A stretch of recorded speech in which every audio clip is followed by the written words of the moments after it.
Hello! Magandang araw! Welcome sa bago nating video dito sa Math and English TV. Sa video na ito ay pag-aaralan natin yung Order of Operations o yung PEMDAS.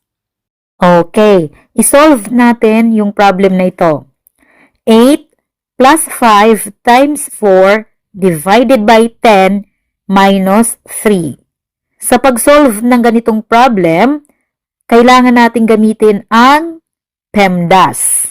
Ano yung PEMDAS? Ang PEMDAS ay yung P, parentheses, E, exponents, M, multiplication, D, division, A, addition, S, subtraction. Yung parentheses ay yung ganito. Yung nasa loob ng parentheses, yung uunahin natin sa pag-solve. Okay, yung may exponent, kagaya nito. Itong number sa taas ang tinatawag na exponent. So kapag may ganito sa problem, kukunin natin yung value nito. Ang multiplication at division, pareho yung rank nito. Same lamang yung rank niyan. Kaya ang pag-solve nito ay left to right. Okay, left to right yung pag-solve. Galing sa kaliwa, pakanan yung pag-solve. Kung ang nauna ay division, magdi-divide muna. Kung nauna naman yung multiplication, magmo-multiply muna. Then, ito namang addition at subtraction, ganun din. Left to right din ito kasi same lang yung rank nila. Left to right. Okay, left to right, tandaan. So, ito yung gagawin natin kapag mag-solve tayo ng problems na merong more than one operations. Okay, tingnan natin yung problem. Alin ba yung uunahin natin ditong isolve? Okay, syempre, yung uunahin natin dito, walang parentheses, walang exponent. So, yung uunahin natin dito ay ito. Okay, so yung 8, kopyahin natin. 8 plus 5 times 4 equals 20. Divided by 10 minus 3. Ayan. Okay, sunod. Ano yung operation ang isosolve natin? Siyempre, itong division.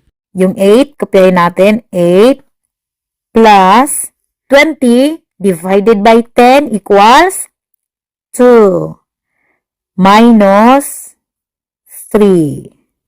Okay, dalawa na lang na operation yung natira. Dahil addition at saka subtraction na lang yung natira, left to right ang ating pag-solve. Nauna yung addition, kaya mag-a-add muna tayo. 8 plus 2 equals 10 minus 3. Okay, last natin.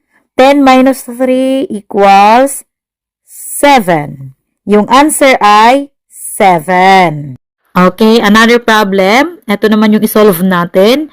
6 plus 9 divided by 3 times 7. Dito, merong parentheses na ginamit. Ito yung parentheses, di ba? Ibig sabihin, ito muna yung ating isosolve. 6 plus 9 equals 15. Then, divided by 3 times 7. Okay, yung natirang operation ay division and multiplication. So, ang division at multiplication ay equal yung rank. Pantay lamang sila.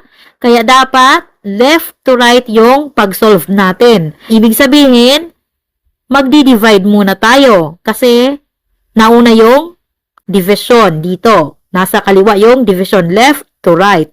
15 divided by 3 equals 5 times 7. Okay, isa na lang yung natira. Siyempre, ito na lang yung ating isosolve. 5 times 7 equals 35.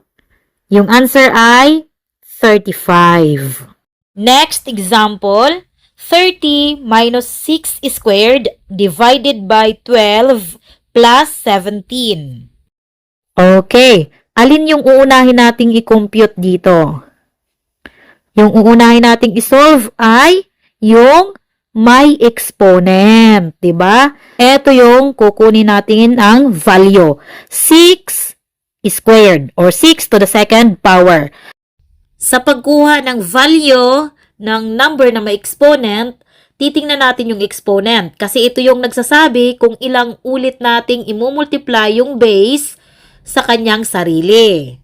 Okay, dito, yung 6 ay imumultiply natin ng 2 ulit kasi yung exponent ay 2. Kaya, para makuha natin ang value nito, ang gagawin ay imumultiply natin 6 times 6. 6 times 6 equals 36. Okay, so 36 yung value nito. Okay, yung 30, kukopyahin natin. 30 minus 6 squared equals 36 divided by 12 plus 17. Okay, next, ano naman yung isusunod natin sa pag-solve? Okay, syempre, itong division. Yung 30, kopyahin natin. 30 minus 36 divided by 12 is 3 plus 17. Okay, dalawang operations na lang yung natira. Subtraction and addition. Ano yung uunahin natin dito? Subtraction at addition, pareho yung kanilang rank, equal ang rank, kaya left to right yung pag-solve.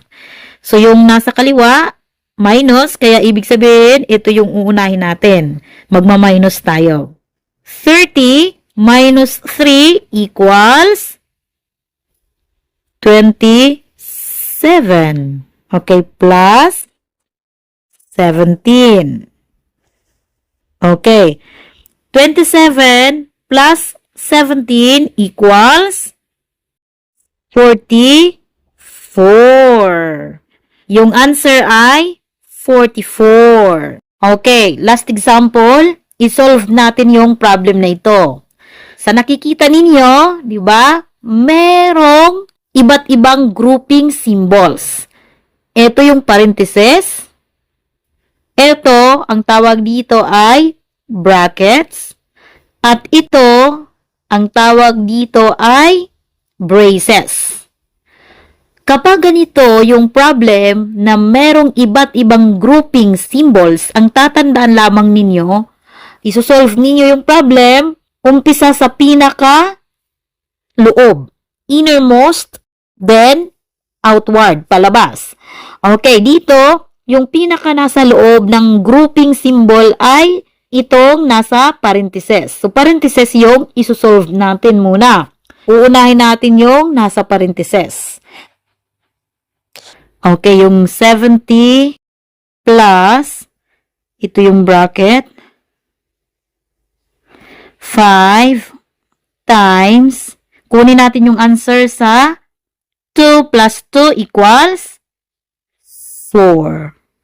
Then, dito yung bracket, at ito yung sa brace. Then, yung number sa labas. Okay, sunod, yung isosolve natin ay yung nasa brackets. Ito. Okay, sulat natin ulit. Yung 70 plus 5 times 4 equals 20. Okay, yung brace divided by 10. Okay, sunod. Ito na yung sa loob ng brace. 70 plus 20 equals 90. Wala nang grouping symbols. Ito na yung nasa labas. Divided by 10. 90 divided by 10 equals 9. Diba? Okay. Yung answer ay 9.